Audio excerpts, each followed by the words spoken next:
Welcome to this tutorial on Azure Synapse Git integration. In this guide we will explore the benefits and best practices of using Git integration in Azure Synapse. First, let us start with what Azure Synapse is. Azure Synapse is a cloud-based analytics service that brings together enterprise data warehousing and big data analytics.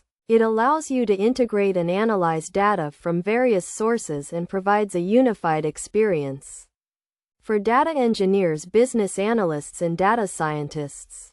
Now let us discuss what Git integration is.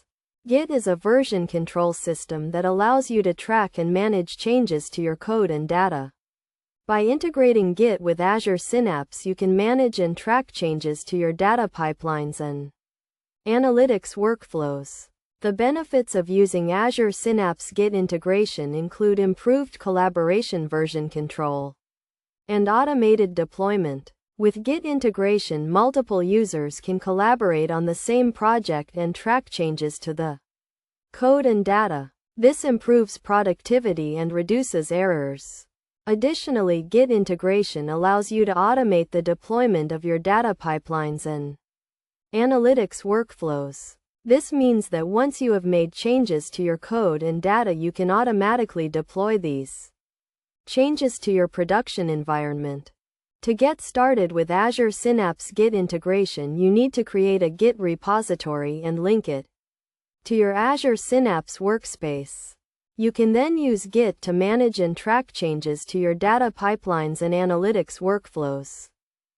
Best practices for using Azure Synapse Git integration include using branches to manage different versions of your code and data. This allows you to test and validate changes before deploying them to production.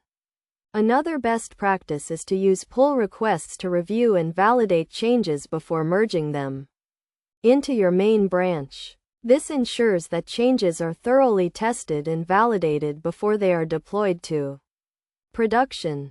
In conclusion, Azure Synapse Git integration is a powerful tool that improves collaboration, version control, and automated deployment. By following best practices such as using branches and pull requests, you can ensure that your data pipelines and analytics workflows are thoroughly tested and validated before they are deployed to production.